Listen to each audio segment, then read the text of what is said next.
On the Gate, a Tale of 16. If the order above be but the reflection of the order below, as that ancient affirms, who had some knowledge of the order, it is not outside the order of things that there should have been confusion also in the department of death. The world's steadily falling death rate, the rising proportion of scientifically prolonged fatal illnesses, which allowed months of warning to all concerned, had weakened initiative throughout the necrological departments. When the war came, these were as unprepared as civilized mankind, and, like mankind, they improvised and recriminated in the face of heaven. As Death himself observed to St. Peter, who had just come off the gate for a rest, one does the best one can with the means at one's disposal, but— "I know," said the good saint sympathetically.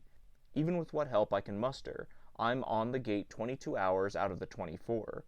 Do you find your volunteer staff any real use?" Death went on. "Isn't it easier to do the work oneself, then?" "One must guard against that point of view," St. Peter returned. "But I know what you mean. Office officializes the best of us. What is it now?" He turned to a prim-lipped seraph who had followed him with an expulsion form for signature. St. Peter glanced it over. "Private R. M. Buckland," he read, "on the charge of saying that there is no God." "That all?" "He says he is prepared to prove it, sir, and according to the rules." "If you will make yourself acquainted with the rules, you'll find they lay down that the fool says in his heart there is no God. That decides it. Probably shell shock. Have you tested his reflexes?" "No, sir. He kept on saying that there—" "Pass him in at once. Tell off someone to argue with him, and give him the best of the argument till St. Luke's free. Anything else?" "A hospital nurse's record, sir. She has been nursing for 2 years." "A long while." St. Peter spoke severely. "She may very well have grown careless." "It's her civilian record, sir. I judged her best to refer it to you." The seraph handed him a vivid scarlet docket. "The next time," said St. Peter, folding it down and writing on one corner, "that you get one of these, tinted forms, mark it QMA and pass bearer at once. Don't worry over trifles." The seraph flashed off and returned to the clamorous gate. "Which department is QMA?" said Death. St. Peter chuckled. "It's not a department. It's a ruling. Quia multum amavit. A most useful ruling. I've stretched it to— Now, I wonder what the child actually did die of." "I'll ask," said Death, and moved to a public telephone nearby. Give me war check and audit. English side, non-combatant," he began. "Latest returns. Surely you've got them posted up to date by now." "Yes." "Hospital nurse in France." "No, not nature and aliases. I said— What was the nature of illness?" "Thanks." He turned to St. Peter. "Quite normal," he said. "Heart failure after neglected pleurisy following overwork." "Good." St. Peter rubbed his hands. "That brings her under the higher allowance, GLH scale. Greater love hath no man." "But my people ought to have known that from the first." "Who is that clerk of yours?" asked Death. "He seems rather a stickler for the proprieties." "The usual type nowadays," St. Peter returned. "A young power in charge of some half-baked universe, never having dealt with life yet. He's somewhat nebulous." Death sighed. "It's the same with my old departmental heads. Nothing on earth will make my fossils of the normal civil side realize that we are dying in a new age. Come and look at them. They might interest you." "Thanks, I will, but—" "Excuse me a minute. Here's my zealous young assistant on the wing once more." The seraph had returned to report the arrival of overwhelmingly heavy convoys at the gate, and to ask what the saint advised. "I'm just off an interdepartmental inspection which will take me some time," said St. Peter. "You must learn to act on your own initiative, so I shall leave you to yourself for the next hour or two, merely suggesting— I don't wish any way to sway your judgment— that you invite St. Paul, St. Ignatius, Loyola, I mean, and, St. Christopher to assist with supervising assessors on the Board of Admission. Ignatius is one of the subtlest intellects we have, and an officer and a gentleman to boot. I assure you—" The saint turned towards Death. "He revels in dialects. If he's allowed to prove his case, he's quite capable of letting off the offender. St. Christopher, of course, will pass anything that looks wet and muddy." "They are nearly all that now, sir," said the seraph. "So much the better. And, as I was going to say, St. Paul is an embarrass, a distinctly strong colleague. Still, we all have our weaknesses. Perhaps a well-timed reference to his seamanship in the Mediterranean. By the way, look up the name of his ship, will you? Alexandria Register, I think. Might be useful in some of those sudden maritime cases that crop up. I needn't tell you to be firm, of course. That's your besetting. Reprimand 'em severely and publicly, but—" The saint's voice broke. "Oh, my child, you don't know what it is to need forgiveness. Be gentle with them. Be very gentle with them." Swiftly as a falling shaft of light, the seraph kissed the sandaled feet and was away. "Aha," said St. Peter, "he can't go far wrong with that board of admission as I've arranged it." They walked towards the great central office of normal civil death, which, buried to the knees in a flood of temporary structures, resembled a closed cribbage board among split dominoes. They entered an area of avenues and cross-avenues, flanked by long, low buildings, each packed with seraphs working wing to folded wing. "Our temporary buildings," Death explained, "always being added to. This is the war side. You'll find nothing changed on the normal civil side. They are more human than mankind." "It doesn't lie in my mouth to blame them," said St. Peter. "No, I've yet to meet the soul you wouldn't find excuse for," said Death tenderly, "but then I don't, arrange my boards of admission." "If one doesn't help one's staff will never help itself," St. Peter laughed, as the shadows of the main porch of the normal civil death offices darkened above them. "This facade rather recalls the Vatican, doesn't it?" said the saint. "They're quite as conservative. Notice how they'll still keep on the old Holbein uniforms." "Morning, Sergeant Fell. How goes it?" said Death as he swung the dusty doors and nodded at a commissionaire, clad in the grim livery of death, even as Hans Holbein had designed it. "Sadly, very sadly indeed, sir," the commissionaire replied. "So many poor ladies and gentlemen, sir.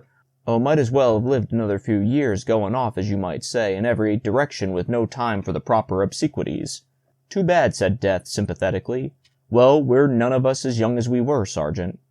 They climbed a carved staircase, behung with the whole millinery of undertaking at large. Death halted on a dark Aberdeen granite landing and beckoned a messenger. "We're rather busy today, sir," the messenger whispered, "but I think His Majesty will see you." "Who is the head of this department, if it isn't you?" St. Peter whispered in turn. "You may well ask," his companion replied. "I'm only—" He checked himself and went on. "The fact is, our normal civil death side is controlled by a being who considers himself all that I am and more. He's death as men have made him, in their own image." He pointed to a brazen plate by the side of a black curtained door which read, "Normal Civil Death, KG, KT, KP, PC, etc. He's as human as mankind." I guessed as much from those letters. What do they mean? Titles conferred on him from time to time. King of Ghosts, King of Terrors, King of Phantoms, Pallid Conqueror, and so on and so forth. There's no denying he's earned every single one of them. A first-class mind, but just a little bit of a "His Majesty is at liberty," said the messenger. Civil death did not belie his name. No monarch on earth could have welcomed them more graciously, or, in St. Peter's case, with more of that particularity of remembrance which is the gift of good kings. But when Death asked him how his office was working, he became at once the departmental head with a grievance. "Thanks to this abominable war," he began testily, "my NCD has to spend all his time fighting for mere existence. Your new war side seems to think that nothing matters except the war. I've been asked to give up 2/3 of my archives basement, E7 through E64, to the Polish civilian casualty check and audit. Preposterous! Where am I to move my archives? And they've just been cross-indexed, too." "As I understood it," said Death, "our war side merely applied for desk room in your basement. They are prepared to leave your archives in situ." "Impossible! We may need to refer to them at any moment. There's a case now which is interesting us all. A Miss Allerby, Worcestershire by extraction, dying of an internal hereditary complaint. At any moment we may wish to refer to her dossier, and how can we if our basement is given up to people over whom we exercise no departmental control? This war has been made excuse for slackness in every direction." "Indeed," said Death. "You surprise me. I thought nothing made any difference to the NCD." "A few years ago I should have concurred," Civil Death replied, "but since this recent outbreak of unregulated mortality, there has been a distinct lack of respect towards certain aspects of our administration. The attitude is bound to reflect itself in the office. The official is, in a large measure, what the public makes of him. Of course, it is only temporary reaction, but the merest outsider would notice what I mean. Perhaps you would like to see for yourself." Civil Death bowed towards St. Peter, who feared that he might be taking up his name. "Not in the least. If I am not the servant of the public, what am I?" Civil Death said, and preceded them to the landing. "Now this." He ushered them into an immense but badly lighted office. is our International Mortuary Department, the IMD as we call it. It works with a check and audit. I should be sorry to say offhand how many billion sterling it represents, invested in the funeral ceremonies of all the races of mankind. He stopped behind a very bald-headed clerk at a desk. And yet we take cognizance of the minutest detail, do not we? He went on. What have we here, for example? Funeral expenses of the late Mr. John Shanks Tanner. The clerk stepped aside from the red-ruled book, cut down by the executors on account of the war from £173.19.1 to £47.18.4. A sad falling off, I may say so, Your Majesty. And what was the attitude of the survivors? Civil Death asked. Very casual. It was a motor hearse funeral. A pernicious example, spreading, I fear, even in the lowest classes, his superior muttered. Haste, lack of respect for the dread summons, carelessness in the subsequent disposition of the corpse, and... But as regards people's real feelings? St. Peter demanded of the clerk. That isn't within the terms of our reference, sir, was the answer. But we do know that as often as not they don't even buy black-edged announcement cards nowadays. Good heavens, said Civil Death swellingly. No cards? I must look into this myself. Forgive me, St. Peter, but we servants of humanity, as you know, are not our own masters. No cards indeed. He waved them off with an official hand and immersed himself in the ledger. Oh, come along, Death whispered to St. Peter. This is a blessed relief. They too walked on until they reached the far end of the vast dim office. The clerks at the desk here scarcely pretended to work. A messenger entered and slapped down a small autophonic reel. Here you are, he cried. Mr. Wilbraham Latimer's last dying speech and record. He made a shocking end of it. Good for Latimer, a young voice called from a desk. Chuck it over. Yes, the messenger went on. Latimer said to his brother, Bert, I haven't time to worry about a little thing like dying these days, and what's more important, you haven't either. You go back to your psalm doings and I'll put it through with Aunt Maria. It'll amuse her and it won't hinder you. That's nice stuff for your boss. The messenger whistled and departed. A clerk groaned as he snatched up the reel. How the deuce am I to knock this onto official shape, he began. Pass us the edifying Gantry Tubnell. I'll have to crib from him again, I suppose. Be careful, a companion whispered, and shuffled the typewritten form along the desk. I've used Tubby twice this morning already. The late Mr. Gantry Tubnell must have demised on approved departmental lines, for his record was much thumbed. Death and St. Peter watched the editing with interest. I can't bring in Aunt Maria anyway, the clerk broke out at last. Listen here, every one. She has heart disease. She dies just as she's lifted from the dropsical Latimer to change his sheets. She says, Sorry, Willie, I'd make a damn poor hospital nurse. Then she sits down and croaks. Now, I call that good. I've a great mind to take it round to the war side as an indirect casualty and get a breath of fresh air. Then you'll be hauled over the coals, a neighbor suggested. I'm used to that too, the clerk sniggered. Are you? Said Death, stepping forward suddenly from behind a high map stand. Who are you? The clerk cowered in his skeleton jacket. I'm not on the regular establishment, sir, he stammered. I'm a volunteer. I wanted to see how people behaved when they were in trouble. Did you? Well, take the late Mr. Wilbraham Latimer's and Miss Maria Latimer's papers to the Warside General Reference Office. When they have been passed upon, tell the attendance clerk that you are to serve as probationer in, let's see, in the domestic-induced casualty side, 7GS. The clerk collected himself a little and spoke through dry lips.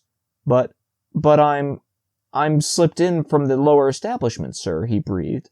There was no need to explain. He shook from head to foot as with the palsy, and under all heaven none tremble save those who come from that class which also believe and tremble. Do you tell me this officially, or as one created being to another? Death asked after a pause. Oh, non-officially, sir. Strictly non-officially, so long as you know all about it. His awe-stricken fellow workers could not restrain a smile at Death having to be told about anything. Even Death bit his lips. I don't think you will find the war side will raise any objections, said he. By the way, they don't wear that uniform over there. Almost before Death ceased speaking, it was ripped off and flung on the floor, and that which had been a sober clerk of normal civil death stood up an unmistakable, curly-haired, bat-winged, fawn-eared imp of the pit. But where his wings joined his shoulders there was a patch of delicate dove-colored feathering that gave promise to spread all up the pinion. St. Peter saw it and smiled, for it was a known sign of grace. Thank goodness! The ex-clerk gasped as he snatched up the Latimer records and sheered sideways through the skylight. Amen, said Death and St. Peter together, and walked through the door. "Weren't you hinting something to me a little while ago about my lax methods?" St. Peter demanded innocently. "Well, if one doesn't help one's staff will never help itself," Death retorted. "Now, I shall have to pitch in a stiff demi-official asking how that young fiend came to be taken into the NCD without examination, and I must do it before the NCD complain that I've been interfering with their departmental transfers. Aren't they human?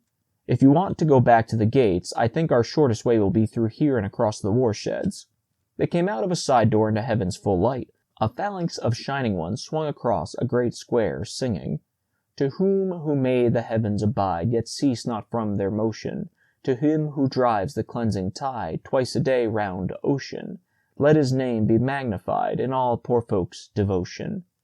Death halted their leader and asked a question.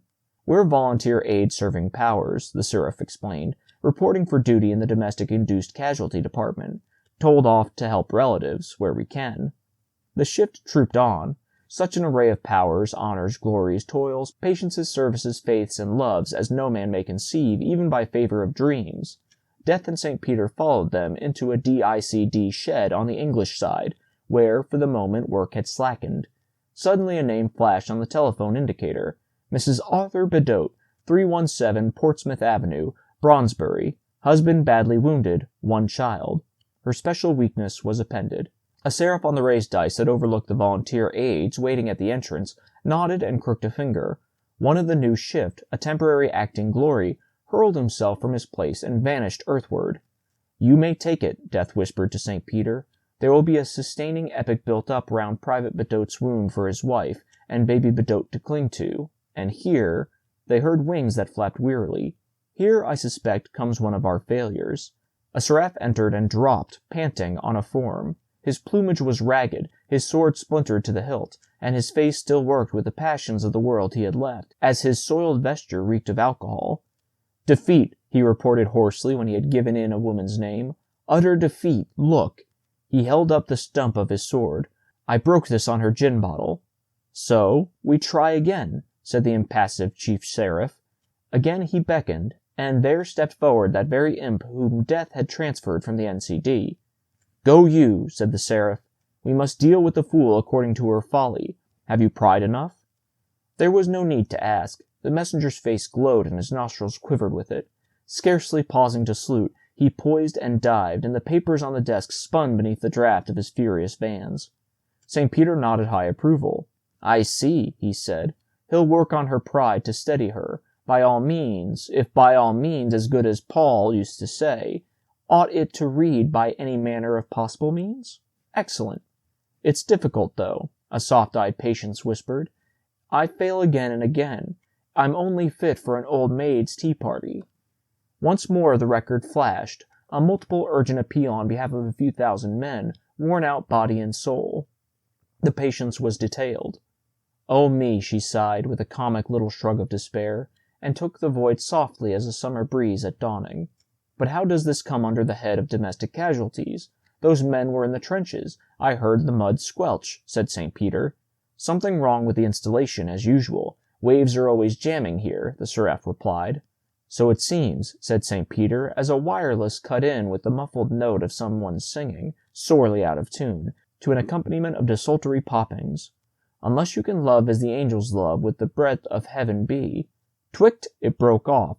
The record showed a name. The waiting seraph stiffened to attention with a click of tense quills.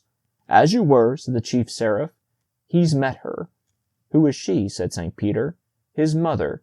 You never get over your weakness for romance," Death answered, and a covert smile spread through the office. "Thank heaven, I don't. But I really ought to be going." "Wait 1 minute. Here's trouble coming through, I think," Death interposed. A recorder had sparked furiously into a broken run of SOSs that allowed no time for inquiry. "Name? Name?" An impatient young face panted at last. "It can't be blotted out. No name came up. Only the reiterated appeal." "False alarm," said a hard-featured toil well used to mankind. "Some fool has found out that he owns a soul. Wants work. I'd cure him." "Hush," said a love in armour, stamping his mailed foot. The office listened. "Bad case?" Death demanded at last. "Rank bad, sir. They are holding back the name," said the chief seraph. The SOS signals grew more desperate, and then ceased with emphatic thump. The love in our moor winced. "Firing party," he whispered to St. Peter. "Can't mistake that noise." "What is it?" St. Peter cried nervously. "Dissenter, spy, murderer," was the chief seraph's weighted answer. "It's out of my department now. No, hold the line. The name's up at last." It showed for an instant, broken and faint as sparks on charring wadding, but in that instant a dozen pens had it written. St. Peter, with never a word, gathered his robes about him and bundled through the door, headlong for the gate. "No hurry," said Death at his elbow. "With the present rush, your man won't come up for ever so long. Never can be sure these days. Anyhow, the lower establishment will be after him like sharks. He's the very type they'd want for propaganda. Deserter, traitor, murderer. Out of my way, please, babies." A group of children round a red-headed man who was telling them stories scattered laughing. The man turned to St. Peter. "Dissenter, traitor, murderer," he repeated. "Can I be of service?" "You can," St. Peter gasped. "Double on ahead to the gate and tell them to hold up all expulsions till I come. Then," he shouted as the man sped off at a long-hound-like trot, "go and picket the outskirts of the convoys. Don't let anyone break away on any account. Quick." But Death was right. They need not have hurried. The crowd at the gate was far beyond the capacities of the examining board, even though, as St. Peter's deputy informed him, it had been enlarged twice in his absence. "We're doing our best," the seraph explained, "but delay is inevitable, sir. The lower establishment are taking advantage of it as usual, at the tail of the convoys. I've doubled all pickets there, and I'm sending more. Here's the extra list, sir.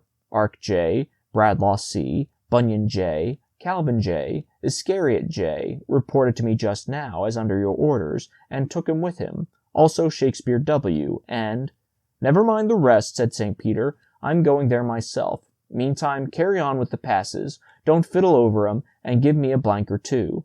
He caught up with a thick block of free passes, nodded to a group in khaki at a passport table, initialed their commanding officer's personal pass as for officer and party, and left the numbers to be filled in by a quite competent-looking quartermaster sergeant.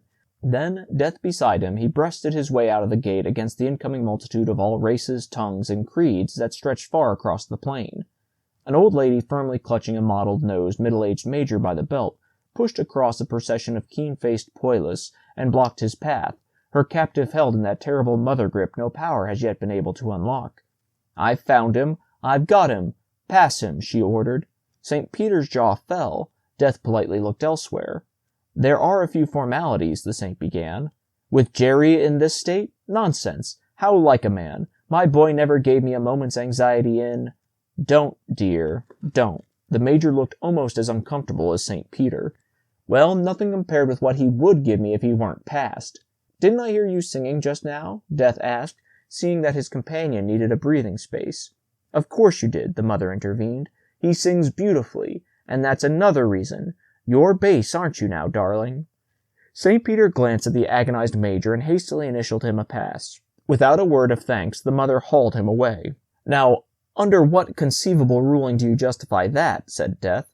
"I.W., the importunate widow. It's scandalous," St. Peter groaned. Then his face darkened as he looked across the great plain beyond the gate. "I don't like this," he said. "The lower establishment is out in full force tonight. I hope our pickets are strong enough."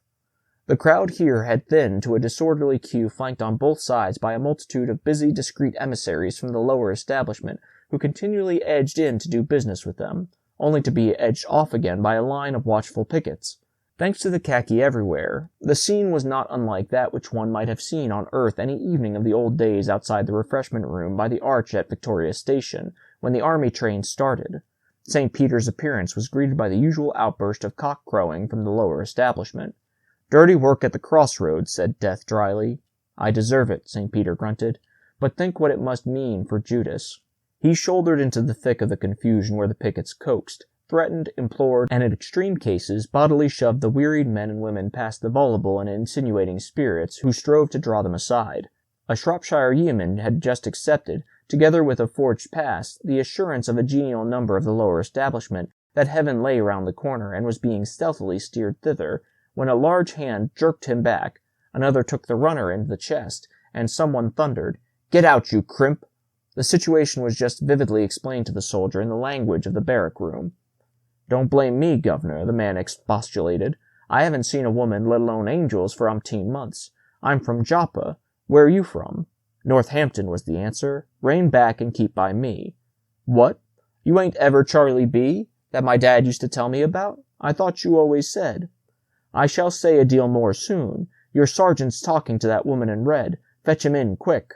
Meantime, a sunken-eyed Scots officer, utterly lost to the riot around, was being buttonholed by a person of reverend aspect who explained to him that, by the logic of his own ancestral creed, not only was the Highlander irrevocably damned, but this damnation had been predetermined before earth was made. It's unanswerable, just unanswerable, said the young man sorrowfully. I'll be with ye. He was moving off when a smallish figure interposed, not without dignity. Monsieur, it said, would it be any comfort to you to know that I was John Calvin? At this the reverend one cursed and swore like the lost soul he was, while the Highlander turned to discuss with Calvin, pacing towards the gate, some alterations in the fabric of a work of fiction called the Institutio. Others were not so easily held. A certain woman with loosened hair, bare arms, flashing eyes, and dancing feet shepherded her knot of waverers, hoarse and exhausted. When the taunt broke out against her from the opposing line, "Tell him what you were! Tell him if you dare!" she answered unflinchingly, as did Judas, who, warming through the crowd like an Armenian carpet vendor, peddled his shame aloud that it might give strength to others. "Yes," he would cry, "I am everything they say, but if I'm here, it must be a moral cert for you, gents. This way, please. Many mansions, gentlemen. Good billets. Don't you notice these low people? Sar, please, keep hope, gentlemen." When there were cases that cried to him from the ground, poor souls who could not stick it, but had found their way out with a rifle and a bootlace, he would tell them of his own end, till he made them contemptuous enough to rise up and curse him. Here St. Luke's imperturbable bedside manner backed and strengthened the other's almost too oriental flux of words. In this fashion, and step by step, all the day's convoy were piloted past the danger point where the lower establishment are, for reasons not given us, allowed to ply their trade. The pickets dropped to the rear, relaxed, and compared notes. "What always impresses me most," said Death to St. Peter, "is the sheep-like simplicity of the intellectual mind." He had been watching one of the pickets apparently overwhelmed by the arguments of an advanced atheist who, so hot in his argument that he was deaf to the offers of the lower establishment to make him a god, had stalked, talking hard, while the picket always gave ground before him, straight past the broad road. He was plating of long-tagged epigrams, the sober-faced picket smiled. "Give that sort only an ear, and they'll follow ye gobbling like turkeys."